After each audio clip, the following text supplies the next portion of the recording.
book, The End of History, you predicted the triumph of the Western liberal democracy as the final form of human government. Today you struggle to see the future for it. What has changed? I think we went through a 30-year period, sometimes referred to as the third wave of democratization between the early 70s and the mid-2000s, in which the number of democracies expanded very dramatically. But that wave has run out of steam and it's now gone into what's sometimes called a democratic recession.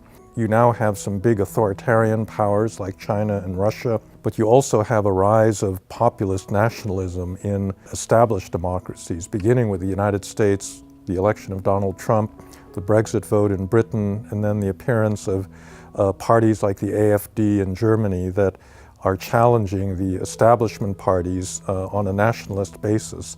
And so that has led to decay of the liberal institutions like rule of law, free press that are necessary to have a real liberal democracy. And so democracy globally, I think, is under considerable challenge today. 20 years ago, Fareed Zakaria made a very scary prediction about the rise of illiberal democracy.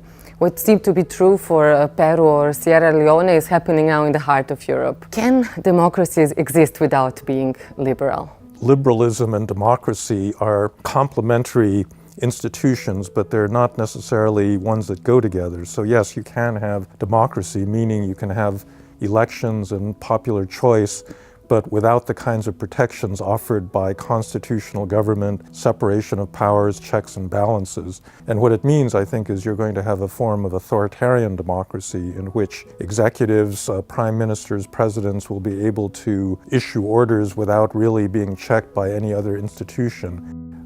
What you're going to end up with is, in fact, illiberal democracy.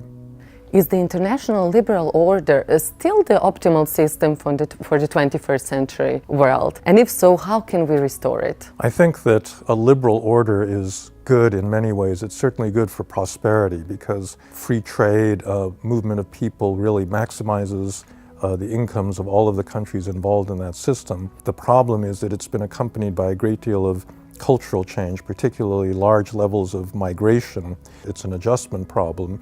I think it's caused a backlash in these populist movements that are united by their opposition to immigration. I think it's possible to maintain an overall liberal order but still have control or management of the movement of people, and I think this is something that's really needed both in the United States or in North America and in Europe.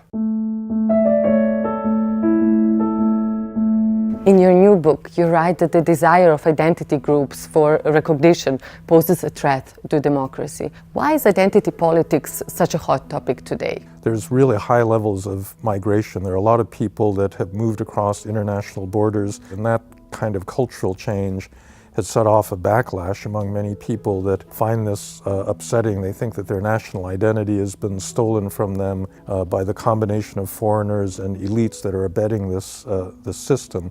The other part is economic, because globalization has led to falling incomes for many working class people as jobs have moved overseas to Asia, to other parts of the developing world.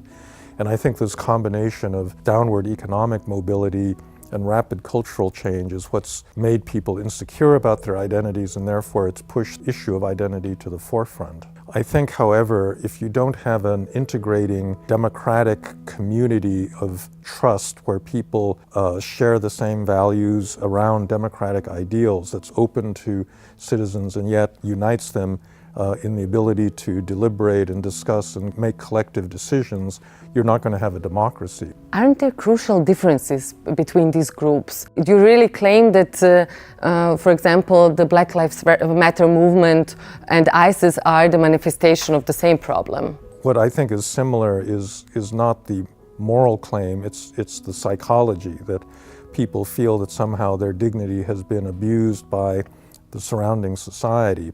It does reflect a real social decline in many working class communities that has occurred in many rich countries because of globalization, outsourcing, deindustrialization. Not all, let's say, the white working class is an equally privileged group.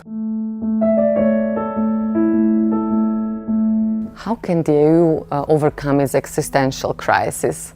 What needs to be done? The populist groups are winning elections and they're gaining power, they've entered governments, and I think ultimately the only way you defeat them is by winning an election. You know, that's normal political struggle. It means mobilizing, arguing, persuading your fellow citizens. In many countries where the populists have come to dominate, there isn't a viable opposition. And that's the work for political leadership, for good organization, you know, the usual stuff of democratic politics. How would you estimate the identity politics pursued in the European Union today? What's new is really the rise of identity politics on the right. There are populist politicians that are asserting that their national identity is being undermined by foreigners, by immigrants.